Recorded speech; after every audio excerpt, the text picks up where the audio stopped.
Thank you very much, Patrick. What a pleasure to see you, Jonathan, and how clever of both of us to dress to match the cover of your book. I didn't think about it, Barbara, but you actually really match, so. I did. Well, I did it intentionally. I wanted to look sort of, Florentine. I haven't been to Florence since 1955 when I was 15 years old. And do you know my souvenir of Florence to this day are gloves? They had a fabulous glove industry, and people actually still wore gloves as a almost everyday thing in 1955. And Florence was a place where they had gorgeous leather and beautiful craftsmanship, and it was just like one of those things you did. And I ran across a pair the other day and realized I'd kept them for 65 years, and nobody wears gloves anymore, so I don't know what to do with them. It's so funny that you say that. It brings back so many memories to me because number one, when I was little, my parents went to Italy, to Florence, and they brought back gloves for me and for my sister. And at that time, we had moved out of the city to Long Island. And when we would go into the city, as it was always called, my mother would make my sister wear gloves all the time. And I would put on a tie. I mean, it was so, when I think about it now, it's so strange and kind of wonderful in a way, It really was. I remember going to look at colleges in 1958 and my mother refusing to step into the Palace Hotel in San Francisco for any purpose because she was wearing tennis shoes and she didn't have gloves. And, and then Haight-Ashbury wasn't all that much later when all of those dress daters went to hell, but so it is. And it's a little bit relevant to, in fact, Da Vinci, because one of the things that we think about when we look at paintings of that era are the magnificent clothes that that people wore. Italian painting. There's some. Is it Bronzino, the portrait of the young man that has just that? Oh my God! Yeah, incredible velvet doublet and the whole. I mean, you can go to the Frick or you can go to the Met if you're in this country and just be blown away by, and the jewelry. I mean, the Dutch were really big, Jonathan. I mean, I'm digressing, but so what? When I look at Dutch paintings from the 17th century, it's all about the lace, isn't it? Yeah. I mean, just incredibly, they're usually in black, but then they have these astonishing collars and ruffs and cuffs and, it's like a whole genre convention, unless you're Vermeer over there with his one tablecloth and all the rest of it.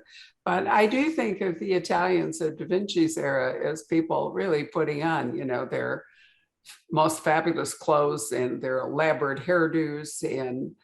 And sadly, when you really look at who these people are, many of them died so young.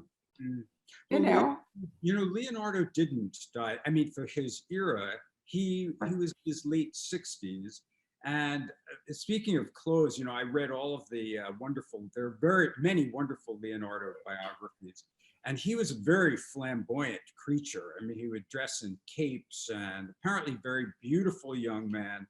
Although when you see his self-portraits or portraits of him, really when he was 40 or 50, he already looked like he had lived a very long, hard life, with a beard and white hair.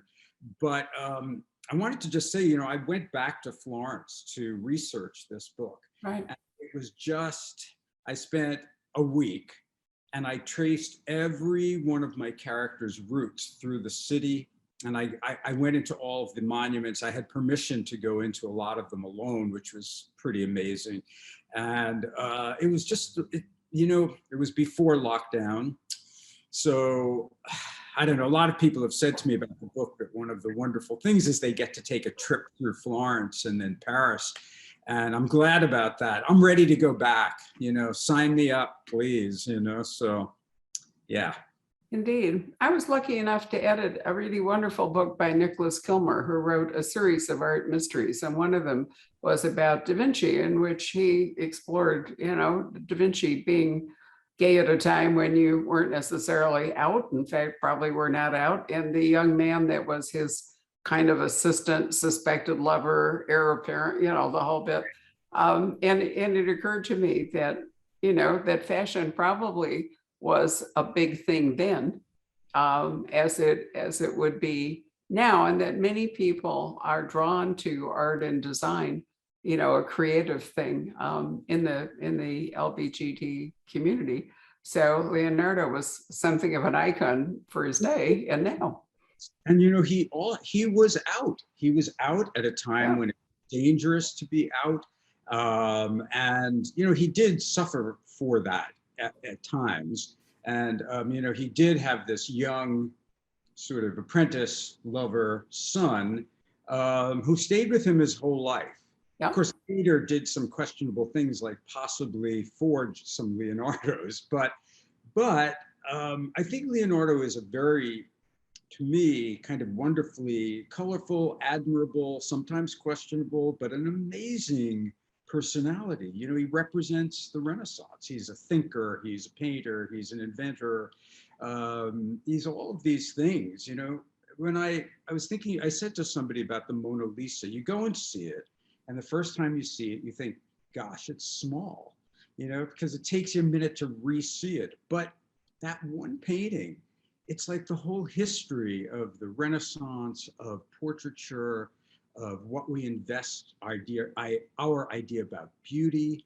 It just contains so much. Plus, not only my book deals with the theft, and it became super famous after the theft, but it was on Napoleon's bedroom wall, so it probably has plenty of, Mona Lisa has plenty of stories to tell. It had its own kind of remarkable history. It was missing for 2 years when it was stolen in 1911. So, which has a lot to do with my story, but a lot of that is mysterious and still quite unknown. Well, Da Vinci is the focus of your book, and we'll talk, but I think I've chased Leonardo's around the world. I mean, there's one in Washington, D.C. at the National Gallery. I've seen, I think there are 3 at the Hermitage, where there are big questions about conservation issues and so forth, because one of them sits next to an open window with the dust and the earthing blowing in off the River Neva, and you'd want to go, and so that's a strange experience. And then in Milan, I went to see The Last Supper, which is a fresco, and frescoes are notoriously fragile, easy. In fact, why don't you tell us why frescoes are fragile, Jonathan? You're the artist, not me. Will, and I'll tell you something about The Last Supper. So frescoes are, the way those paintings are made is they take a small patch every day of wet plaster on the wall, and you just paint into that area, you and your assistants, as they did, and they dry and they sink into the paint. Now, the truth is they're not that fragile if the room and the wall is protected. Right. Leonardo, being a kind of impatient, inventive sort of guy, cheated. He actually painted directly on the wall. He didn't use true fresco technique, and his painting started to deteriorate, soon after he painted it. So it's been repainted quite a lot. You can still see it. It's still very beautiful and moving, and there's a wonderful picture, a crazy picture after the war, when that cathedral had been bombed and all the walls have fallen down except the wall with the Last Supper. And you think, wow, this turns me into a believer, But I'll tell you, one time for Art News, I got to be on the scaffolding in Arezzo to see what is it? The Legend of the True Cross, and watching them restore that painting, not a Leonardo. I was also thinking, I've not been to the Hermitage, so there are only 15 Leonardos in the world, and maybe some others. And then there's the lost Leonardo, the Salvator Mundi. And I met the man who discovered it, Robert Simon. What an incredible story that is. They saw the picture in a New Orleans auction catalog. They bought it for $1,000. They had it restored for something like 2 years. I mean, there's a lot of debate about it, but Robert Simon and many people absolutely believe it is one of the 3 lost Leonardos. The Crown Prince of Saudi Arabia bought it and keeps it on his yacht, which is back to my scary idea about the Last Supper. It's not. It's the wall that's in danger. Right. in Milan. It's not so much the painting as the whole wall. Yeah. Well, think of that paintings on his yacht, where it's really probably in terrible climate conditions. Yep. And but Barbara, he only spent $450 million on it. So come on. You know. Yeah. Well, if you have that kind of money, I suppose you don't care all that much. But so that leads me to a question. Are there actually 18 recorded Da Vinci paintings? You say there are 15 known and 3 lost ones. Is this now number 16? That's a good question. I'm not a true Leonardo expert like Robert Simon is. I think the absolutely established idea is 15 paintings, actual oil paintings.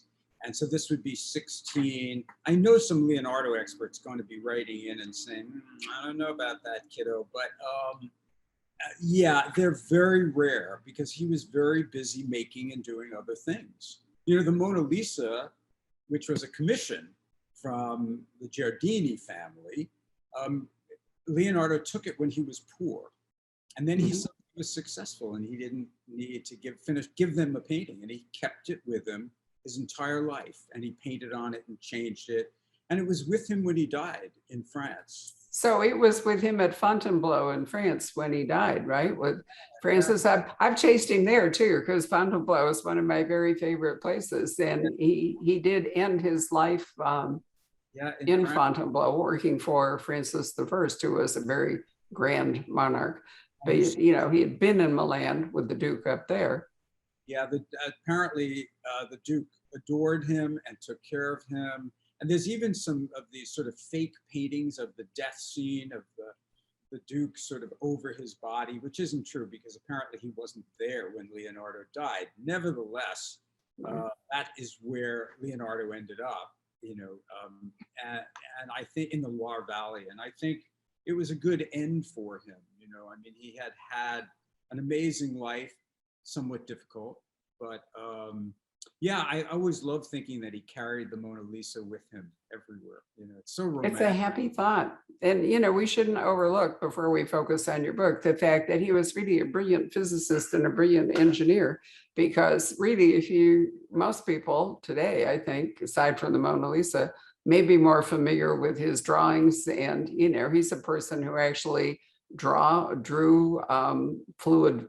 I mean, I've been to see, we had a great exhibit here at the Phoenix Art Museum and at the Morgan Library. I may have them confused, where, they have his notebooks and so forth. I mean, he was just an astonishing man. But anyway, the point of your book is that the Mona Lisa was stolen in 1911. And that's a real thing, right? So you're reading this novel, The Last Mona Lisa, in a real life event. I mean, the painting's real, Da Vinci's real. We've already established that. You didn't make them up.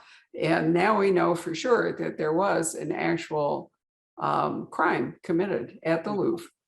Oh yeah, in 1911, Vincenzo Perugia stole the painting. And it's a kind of astonishing story. And there's more than one version, and some people believe certain things versus others. The most accepted story is that Perugia he had been fired from the Louvre, and he was a carpenter, and he hid in a broom closet overnight, came out in the morning when the museum was closed to the public, took the painting off the wall. He had been the man who created the box, the frame for it, so he knew how to take it apart. And he slipped it under his jacket and he walked out of the museum. Here's the part that always kills me. The Louvre didn't notice it was missing for almost 2 days. There was somebody a person came in who, how people come in, artists come in to do copies of paintings in the museum. So some guy was in there and he thought, that Leonardo is missing. And he told the guard, and people in the museum, one person thought, it must be being cleaned. Somebody thought it was something else. And then they realized, my God, it's missing. And 60, gendarmes came to the museum and searched it, and they searched all over France, really.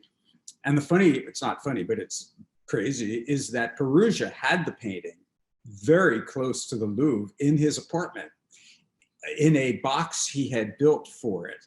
And that I just used the seeds of that idea of this man stealing the Mona Lisa and why. And so it's a jumping off point for me for the book.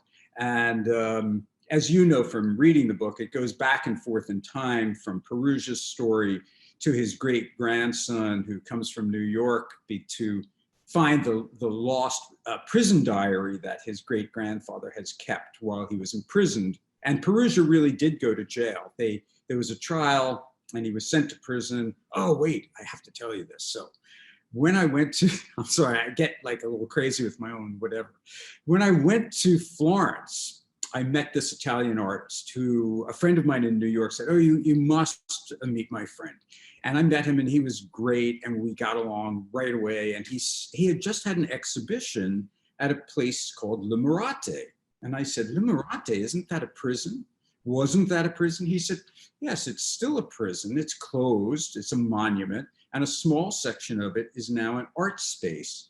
And he called the director and I got in the very next day and they walked me up into the old prison where I walked through the hallways and sat in the cell by myself. And it was very eerie, but it was, I paced, it was a 6 by 9 foot cell. I kind of really understood how horrible, what that must have been like.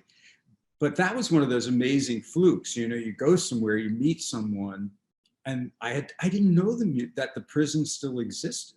But so I do invent quite a bit for this book. There's the fact, and then there's the fiction, because I love to make up stories. So in my head, it just kind of took off.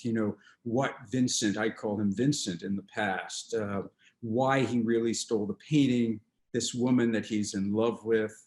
And then I kind of parallel it, at least I tried to, with a story in the present of his great grandson, Luke, and a woman he meets in Florence when he goes to research his great grandfather.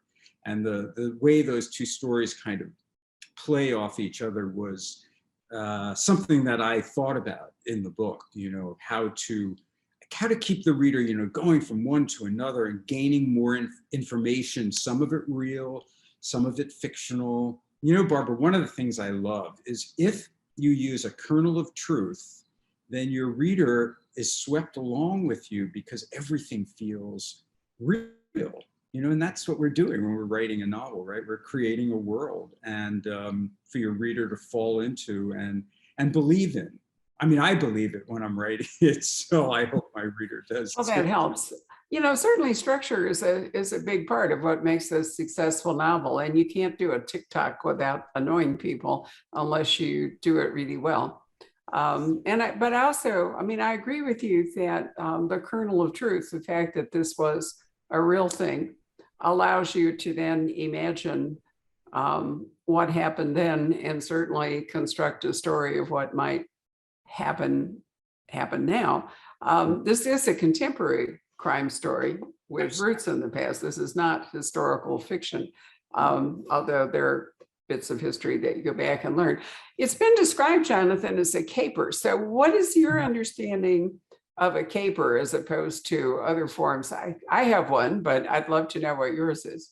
I would actually love to know what yours is because, I love capers and I love heist movies or stories. And I had to write a little thing for Crime Reads, which I think is coming out tomorrow, but about capers and heists. And I used real documentaries that are on now, like the whole Knoedler scandal with fake paintings, and then the Isabella Stewart Gardner theft, which is on, and they're all really excellent.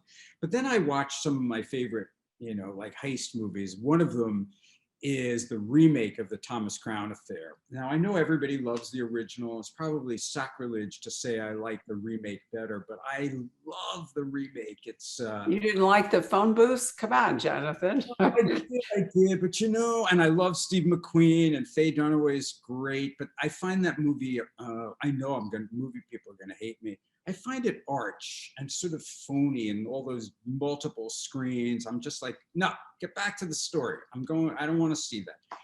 But the remake is this amazing art switcheroo story, And Rene Russo, I mean, she's like, she plays the insurance agent who's coming to find out what happened and retrieve the painting. To me, she steals the whole movie. I mean, she's brilliant, she's beautiful. The interplay between them and the whole way that plays out is so much fun.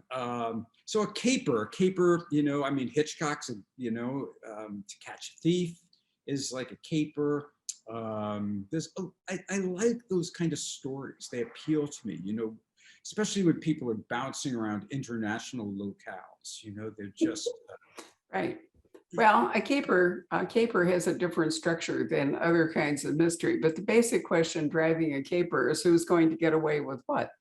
It's not a mystery in the sense that of a Christie closed circle kind of a thing where the question is who did it and why. And it's not a thriller, which is about an antagonist and a protagonist. And the question is who will win? Mm-hmm. And a caper is really kind of, if you think of the structure, it's kind of a lot of pieces that, you know, fall around and you have to piece it together. But basically the real question again is who's going to get away with what. So capers are often written from the perspective of the bad actor. You know, if you think about The Sting. So you're not talking about Poirot solving a crime, and you're not talking about you know, the Gray Man or James Reese or, you know, any of the military guys saving the world or Jack Ryan or whatever. You're talking about, and you know, a great example would be the Arsène Lupin movie, you know, the TV series, which I know that you really love because it starts out at the Louvre. And basically there's Lupin looking for revenge and deciding on, you know, pulling off a theft, a steal. And I love that. There's also a very interesting French crime series, which I mentioned to Jonathan before we started. It's called The Art of the Crime. I really love the guy in it. If you happen to watch a brilliant 2-season piece called Chef, this is all on MHC TV, which is rapidly becoming my favorite TV streaming service. And Chef was about a restaurant in Paris and an egomaniacal chef and the staff around him. And it was the best view into a gourmet or Michelin sort of restaurant I've ever seen. And the guy in it with the bald head and all, who is so wonderful and steals the whole thing, is the detective in The Art of the Crime. But basically the young woman in it works out at the Louvre, and all of the crimes, the murders in this thing, which is approaching now series 5, all revolve around artists and famous works of art and crimes associated with art. And it's photographed in the Louvre. So, you know, if you're like the last Mona Lisa and you want to sort of see the scene of the crime, you could do worse than watch The Art of the Crime on MHC TV, which I hope you will do. They're not brilliant stories, but for people who love art and who love capers, they're fabulous. I'll watch. You know, it's funny, I'm not sure my book is a caper when I think about that. I'm not either. It was described as a caper in various ways, but to me, it's certainly not a classic caper. I'm not sure what it is, Jonathan. I don't think that we have to assign a label to it. No, I like hybrids anyway. You know, I mean, a lot of people have said the book's a thriller. People talk about it as this kind of new blend of sort of fact and fiction because of the, you know, the rise of autofiction. I think all of those things are true. I don't really care about labeling the book. I think the story and the book, the novel for me is a thriller, maybe part caper. I think it's a very romantic story. I think it's an often sad story, but it's 2 love stories, as a matter of fact. It's 2 love stories, and you're right, there's a lot of sadness connected with it. Yeah.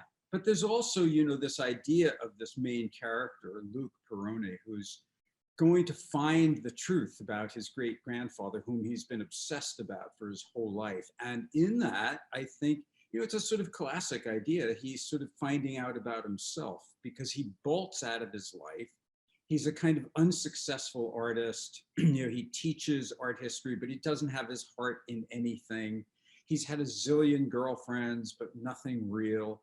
And he goes off, and I think, you know, I didn't think in my head, oh God, he has to, you know, have an arc and become this and this. I didn't think that, but it sort of unraveled and happened as I wrote about him. You know, I discover more about my characters as I write them.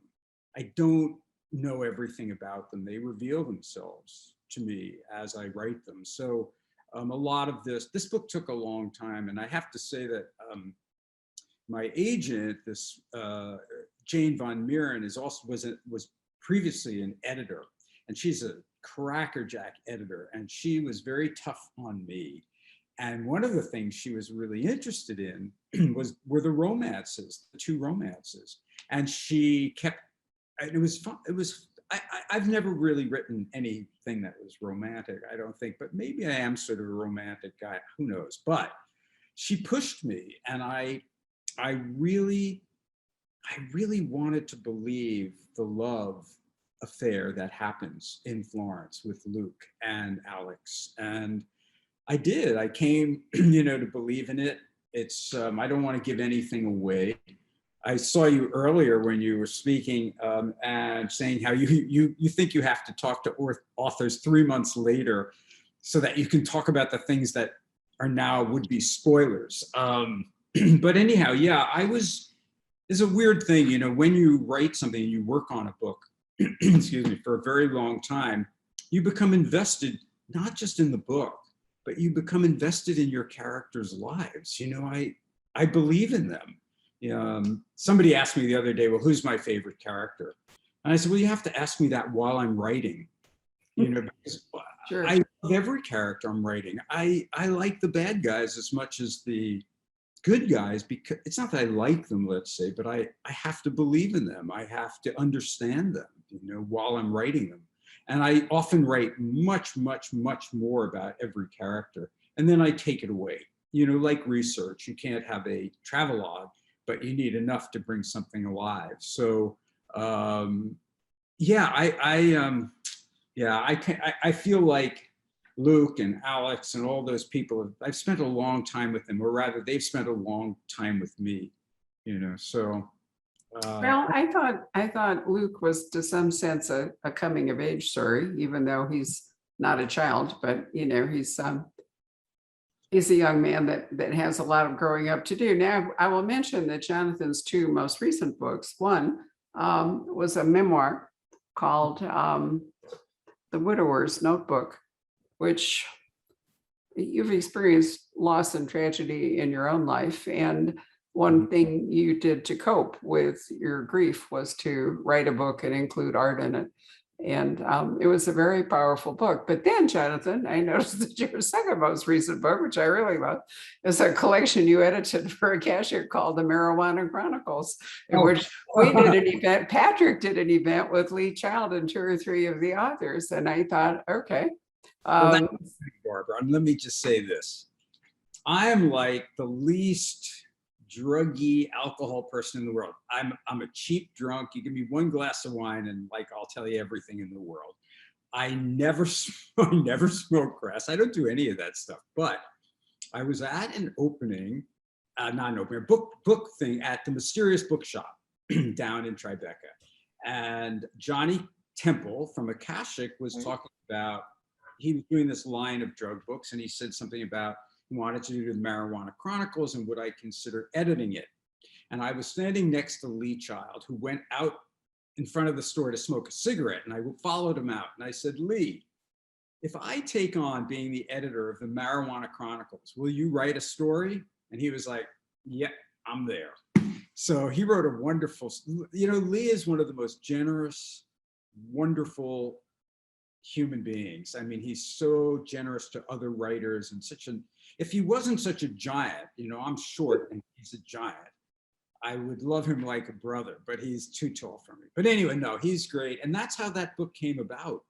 I mean, it wasn't because I was a pothead by any means, you know, so it was kind of funny for me to be the person editing that. Well, it is. And Patrick, as I said, did an event for it with Lee and two or three of the authors, which was a lot of fun. But I mentioned The Widower's Notebook because I thought that it must have given you tremendous insight into the original Perugia, the thief, and the arc of his loss, which is profound. And I think reading makes your book believable. I mean, you have to ask yourself, why did he steal the Mona Lisa? I mean, what possible reason would he have had to take a painting he couldn't sell, and which was bound to, lead to really terrible things for him? Why would he do it? And no spoilers here, but I think you found a really believable story arc for him. And what happened? Now, the other question, which we really can't go into here, but I can at least touch upon, because otherwise there wouldn't be any suspense in the present, is the Mona Lisa that was recovered and sent back to the Louvre the real Mona Lisa? And we're not going to say anymore, but nonetheless, every great painting attracts imitation, attracts forgers if there's loads of money involved. There are all kinds of studies about the Mona Lisa, about the geometry behind it, about the geometry of her smile and the whole bit. And they've looked at, haven't they recently, Jonathan, really done some serious X-ray look at it to see, that Da Vinci, as you've pointed out, overpainted some of his original design? Well, they do. I think the Mona Lisa now we know has been cut down, that there were pillars on either side of her. They've X-rayed a lot of, Renaissance and famous paintings to see what the artist, the pentimento, what they've drawn and painted for, which is always fascinating to me. I want to say, Barbara, that, you were saying that, well, I just wanted for a minute to digress, but, well, two things. One, that if you steal a famous painting, it's a really bad idea because there's no way to sell it. So when really famous paintings are stolen, they're what is known as commissioned thefts. And they are usually done, if you like the, excuse me for coughing, but the ex-head of Scotland Yard, who's interviewed in the Isabella Stewart Gardner documentary, said it's international currency, it's barter. They say, here, hold on to this Rembrandt. We'll give you the $10 million to bankroll your, new heroin business. And when you sell it, we'll give you the painting back and you'll pay us back. So that the paintings, the famous paintings, travel around the world as currency. They're not, except occasionally we do have the romance and maybe possibility of those Russian oligarchs who have a private vault and they're sitting there smoking their cigar and drinking a cognac and looking at the painting just for them. Not just Russian. There's also some thought that that's true in Japan as well. I mean, there's been some rumors of Japanese and probably Chinese, the mega rich, let's put it this way, the one half of the 1%ers who have everything else. And maybe, the one thing they don't have that would make them feel even more special would be to own something or to have hidden away in a vault for only them to enjoy. Something like that. Michael Gilbert wrote a terrific art crime novel years and years and years ago. I'm trying to remember what it was called, set in Perugia. And I think it was called it involved Etruscan art or something, but it was, kind of a similar thing that sometimes paintings are stolen on commission for collectors who just want to hide it. Well, I certainly play with that idea in the book. Yeah, and I mean, I've been through the Gardner Museum a few times, and one of the theories there is that it might have been sort of, a collateral for some kind of mob action or something. I mean, the great fear is that those paintings have been destroyed because they were unsaleable and we'll never get them back. Yeah, and it was a brutal theft. They cut them out of frames, they rolled them up. Old paintings, you roll up an old painting, that's already pretty dangerous. So I mean, those paintings, they've been gone now, what, 20, 30 years? So a long time. I thought it was more than that, but I mean, I fear that we'll never really know what happened to them, or we'll never see them again. And that, that really breaks your heart, just to prove I'm Darwinian by nature, and at the moment in the mask mandates, I am particularly Darwinian. But I thought about this. This is going to get me into trouble, but I'll say it anyway. When the plane hit the towers in New York in 9/11, it did occur to me that they could have also just landed on the Metropolitan Museum of Art. And, it wouldn't have been as spectacular, and as many people might very well have died.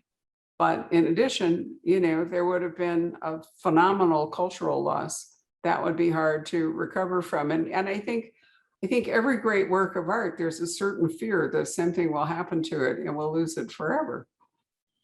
Yeah, well, I think, people are always asking, why is that painting so valuable? Why is that? Because they're cultural artifacts. Right. They're one of them. There's a handful of them, they're, as I said, the Mona Lisa is this kind of recipient. It's this like little gravestone of history. And that's why we value it, because it's one of the 15 Leonardo paintings. It's the Renaissance. There were only 5 Renaissance masters. Let me see if I can do it. Leonardo, Michelangelo, Raphael, Titian, and Giorgione, who died very young. So these things become precious. Why do people go to auctions to buy Marilyn Monroe's chipped engagement ring? Because it's an attachment to an iconic figure whom we know. And so that ring might have been whatever Joe DiMaggio paid for it at the time, becomes now much, much more valuable because it's Joe DiMaggio, it's Marilyn Monroe, it's 1950s movies, it's all these things at once. And that's what happens with art, of course, that it's this valued object that has so many other things attached to it, so. And oftentimes, tragically, the artist himself is not, or herself, is not recognized at the time. I mean, I can think back to Bizet's Carmen, for example, which was a complete dud when it premiered. I mean, the current Van Gogh rage, this whole thing going around with an immersive Van Gogh experience that you had to pay like $45 to go see. We had an earlier version here in Phoenix, and yet the poor man, in his lifetime was completely, I mean, there's so many stories of artists who were not valued in their own time, in their own lifetime. And sometimes it's the death of the artist that increases the value of the art, because at that point, there's going to be no more. And, there are even some very good crime novels based upon that, the murder of an artist by his gallery owner, for example, in order to, inflate the value of the work, because that's going to be the last of it. So the art world actually cries out for crime novels, doesn't it? Well, yeah, my first novel, The Death Artist, right, takes place in the New York art world. And I had a lot of fun with that book, putting a serial killer in the New York art world. And to me, the book was kind of satire, because it was so over the top, but nobody else thought that. I mean, People magazine said it was the page turn of the week, one of the scariest books of the year. And I thought, really? I think this book's a hoot, but so yeah, the art world is just prime for making fun of it, because it's already kind of a parody. I mean, I love art and I love artists, and but there's something funny about, just the way it's so on the edge of parody, just how it performs and what it, how we see it and how we see art. I mean, I don't like to make fun of art and artists seriously, because I know how hard they work. It's kind of, I don't know, I think, although, I've had both worlds, Barbara, so I love making visual art and painting. And whenever I'm asked why, I say, well, number one, I can have music going when I paint. So it's active and I love music. And the other thing is that you're just moving around. You're not sitting in in a chair, typing, which is sitting at your computer typing is probably the least sexy thing you can do in the world. Unfortunately, it's the only way forward when you're writing a book. People's perceptions, people's tastes change so much. My sister was the chief curator of film at the Museum of Modern Art forever. So I spent a lot of time at MoMA, and I had trouble relating to a great deal of what is displayed there. I mean, when they had the Matisse, I enjoyed that, but some of the other installations, I remember my first Biennale in Venice, and it was like all fluorescent tubes and television and other stuff, and and I said to my husband, what? I mean, it's a more interactive art experience. There's that woman at MoMA, remember, who sat, whatever she was, dressed or naked in her art. And, that was part of the whole deal. So very subjective. And then you go back and you think about, more than 100 years ago now, 150 years ago, the Impressionists trying to break free, of more structured art and to do their thing. And it seems like art is constantly changing people's perceptions and reactions to it. When we were at the Guggenheim in Bilbao, they had an exhibition by a woman whose name I absolutely can't remember. And people were just raving about it. And I was completely, indifferent to it. And I don't really understand the Rothko, all the black, or the black and white, whatever it is. And I'm going, okay, it's so subjective. And it really is a subjective to the viewer, like books are subjective to the reader. But the standards for evaluating it are equally subjective. So some person can say, this is great. It's a Damien Hirst, it's got a cow, whatever it is, and other people can say, what a ripoff. He's just sending everybody up. Well, I don't know. Here's what I would say about it. I think, to most artists who have dedicated their life to making art, whether we like it or don't like it, or we think it's sort of nuts, or I know how hard they work on those objects and those thoughts. So I never think an artist is trying to rip me off, because they're spending their life doing it. It's too much time and energy. I will say that often art is a reflection of different times in our history and what we're doing, what we're thinking. So a lot of video art that's going on now, and that is, as you'd say, interactive and very media oriented, makes perfect sense to me. It just makes sense to me. The whole idea of beauty, of course, is something, it's sort of like asking a philosopher to only deal with truth if you're asking artists to only deal with beauty. And I think, once the Renaissance is over, it's pretty hard to top that, right? You mentioned Pontormo, I think, before we started talking, or the Mannerist painters. Yeah. I always think of the Mannerist painters who came after the Renaissance, after Michelangelo and Leonardo. They must have looked around, at the Sistine Chapel and then the Last Supper, and they thought, oh, what am I going to do? And so they started making really wacky paintings. Parmigiano's Madonna of the Long Neck, which the New York Times did a piece about the other day, or the exaggerated color of a Pontormo or Bronzino. I think artists are always trying to think about the language that they have at their disposal, the visual language. So I love, Picasso said, it was after Cubism, he said, critics attacked Cubism and said they couldn't understand this and why Brock and I were doing that. And he said, well, I don't happen to read, I forget what language he said, Russian. Does that mean a book in Russian doesn't exist? So he was talking about how people have to learn the language. I mean, Cubism is a language for artists about three-dimensional objects flattened onto a two-dimensional surface. These things all fascinate me. I think yesterday, by the way, I took a mental health day, and I went to the Modern and to see the Cézanne show.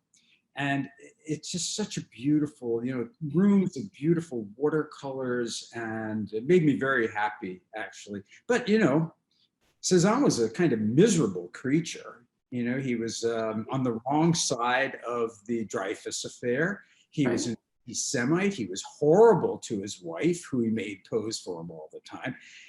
I just think, well, you know, I'm not going to worry about that because these paintings are so beautiful and so filled with life. But, you know, that's another question. You know, we think about, well, artists are not necessarily going to be nicer or better people. Leonardo is not going to be a nicer person.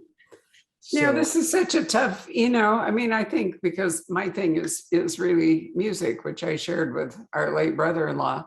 And, you know, the fact that James Levine was, you know, a despicable person in lots of ways, have anything to do with his absolutely stupendous and stunning qualities as a conductor. And we'll be able to listen to James Levine recordings without thinking of him.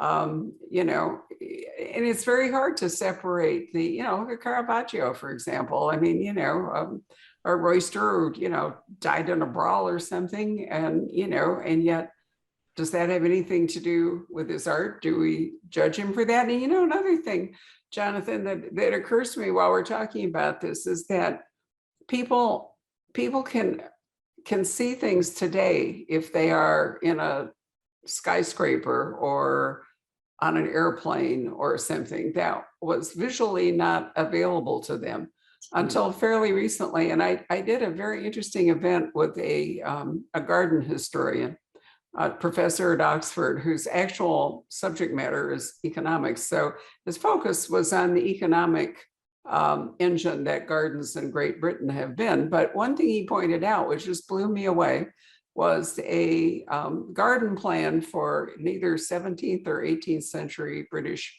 country house, a very elaborate formal garden and all the rest of it. And the garden designer had drawn it as though he were up in a drone looking down at a time when he could not do that. Wow. He had to somehow or other see the gardens as though he were flying over them, and yet nobody alive had been able to do that physically at the time that he created those designs. They're quite famous. I can't remember who it was, whether it was Capability Brand or what. But you know, so I'm thinking, you know, that painting of the where you see the yellow and the red, and it looks like a traffic jam running around in New York, a square block of New York. I never could remember the name of it. Mondrian's Broadway Boogie Woogie. Thank you. Right. And until I never got that painting until somebody pointed out to me that if you were standing, you know, on the balcony or at the penthouse or something on some skyscraper, looking down at a block in New York, that's what you'd see. Those would be the lights of the, you know, the vehicles moving. Yeah. And once I got that, I have tried to look at more modern art from those perspectives, you know, as something that was not available to anybody to see until fairly recently. I think that's a great way of thinking about it. You know, Pete Mondrian had just come to New York he came in 1944, I think, and he got a studio in the city, and all his paintings changed, and they became these like skittering street scenes, abstract street scenes. And I think, you know, it's true. And your time in history, your place, what your life is like, is going to affect, you know, what you see, how you see, and how you put it down. I think for me, one of the nice moments in the book is, you know, Luke goes to Paris and he tracks down the apartment where his great-grandfather had lived. And there's a little painting there that was his great-grandfather's. And of course, it's not a very special painting, but it's something his great-grandfather was trying to do. There's a scene in the book, by the way, in Picasso's studio. And the reason it's there is not to really talk about the art so much as the fact that Picasso was a true, real suspect in the theft of the Mona Lisa. He was arrested and interrogated. But in the book, I use a real quote from Picasso. He's talking to Vincent Perugia, and he says, "Rock and I are the Wilbur and Orville Wright of painting. They are reimagining painting." And I thought that was a great line is pretty conceited, of course, and I suspect Picasso was pretty full of himself. But I do think that the language of art, visual art, changes all the time. So certain things stay. I mean, using the Mona Lisa because it's such a constant. It's something everybody knows and recognizes. So that was fun for me to use. But by the way, do you know that my sort of side job is that I make fakes, replications for art collectors? No, how fascinating. So you know all about forging art. But except in your case, you're making reproductions, which is when does that actually become a fake? Does it become a fake when it's sold or when it's tried? When there's gain attached to it? Otherwise, it's a reproduction. Replication unless you try to sell it. Of course, I tell the people who I make replications for, don't try and sell this because it will not pass inspection, because I make it with I make every painting with contemporary materials, which are now subjected to scientific tests. So you discovered right away. But it is. I really understand what it's like to make a forgery. I will say that, and that put me in the head of the art forger in the book, who is was a real art forger, and I believe to be connected to the Mona Lisa. Isn't that interesting that one is a respectable trade and the other is a criminal trade, and yet basically you're doing the same thing? And I was thinking back to perspective, and I've been through many tombs in Egypt and the Valley of the Kings and the Queens. And if you look at the way the Egyptians tried to figure out perspective, they couldn't work out 3 dimensions. And, there's a very artificial, the way the feet are planted and all the rest of it. So it isn't that they saw any different, it's that they didn't know how to represent it. And so part of the whole history of art, I think, is people, I've been in Lascaux, not the real Lascaux, but the fake, the reproduction that they've created at Lascaux in order to preserve the painting. And also, I think it's Ruffignac, where you actually have to take a train in, and then you can see these magnificent paintings on the walls, and the technology that they developed and finding a light that didn't smoke. They had to use, I'm trying to remember what it was, reindeer fat or something or other, because they're in the dark while they're painting on these caves. And you think about, so technology also, Jonathan, has a lot to do with, how art is made in different, as it evolves. Absolutely. I mean, the invention of oil painting, Dutch invention, made it possible to paint over a period of time because the paint didn't dry.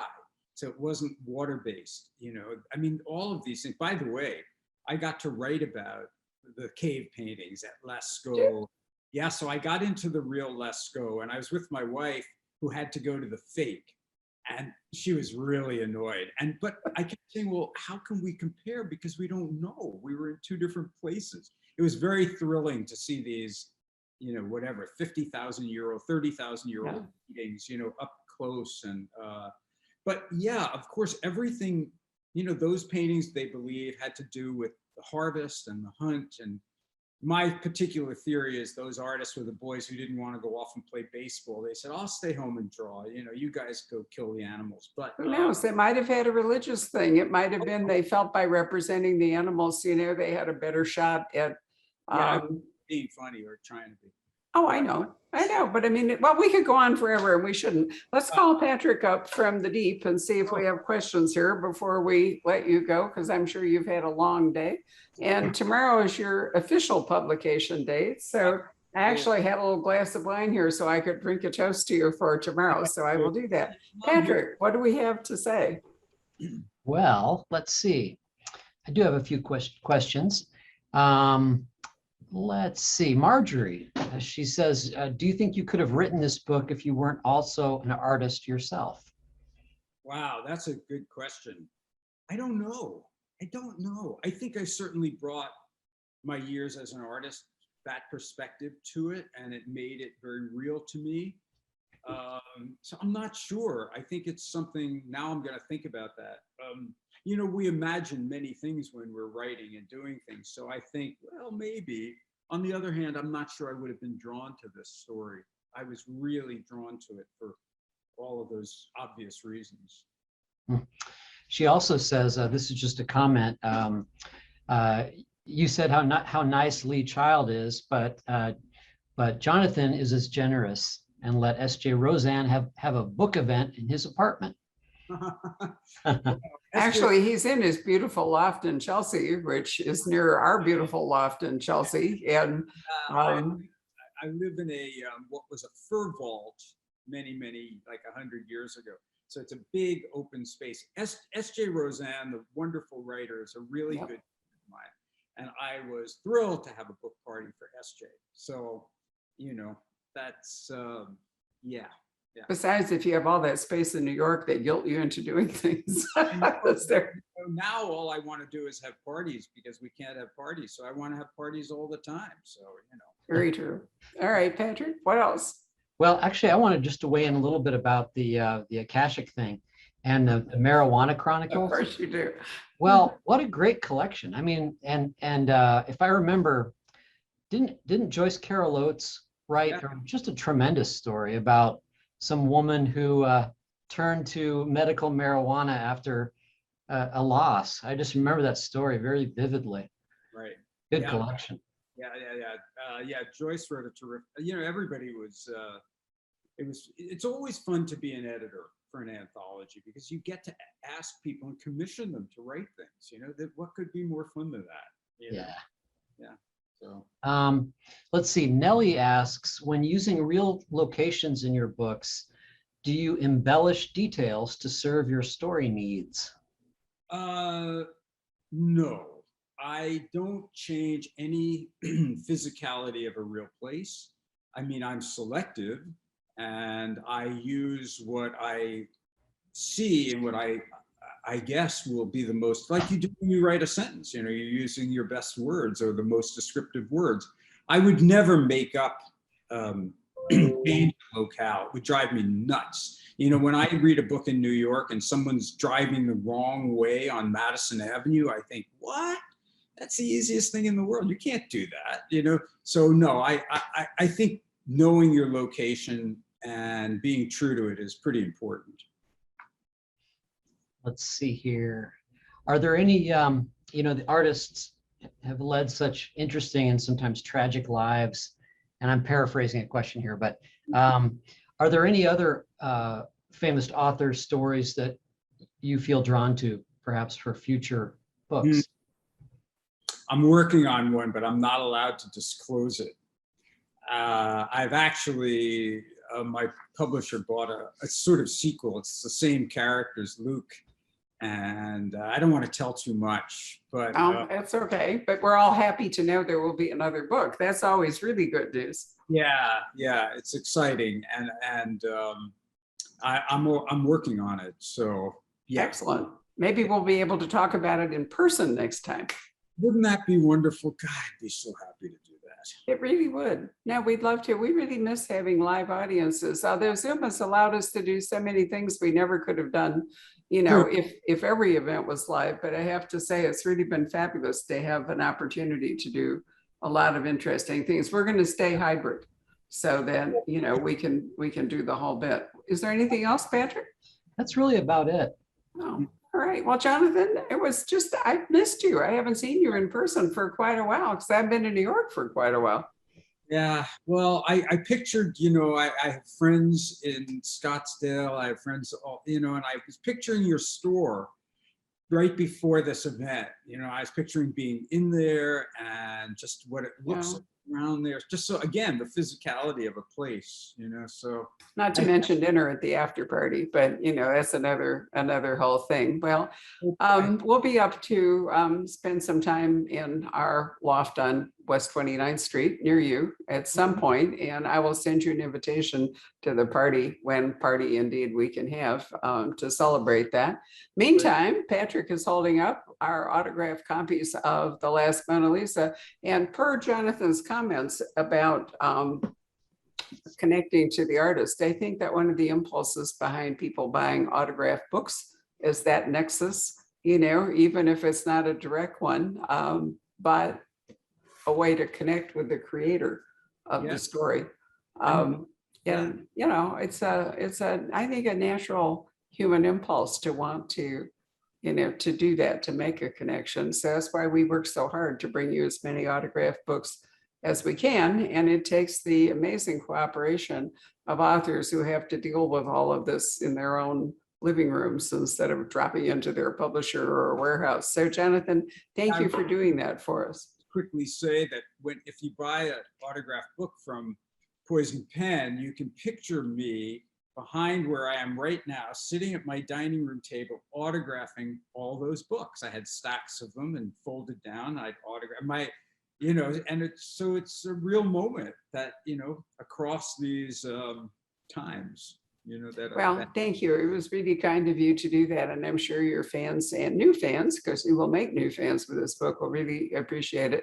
So we'll have a podcast for this conversation available tomorrow. And if you know anybody you think would enjoy seeing the video, it will stay on our Facebook video page. You can download the podcast. We've had 110,000 downloads so far of the podcast that we have made from the audio track of our conversations.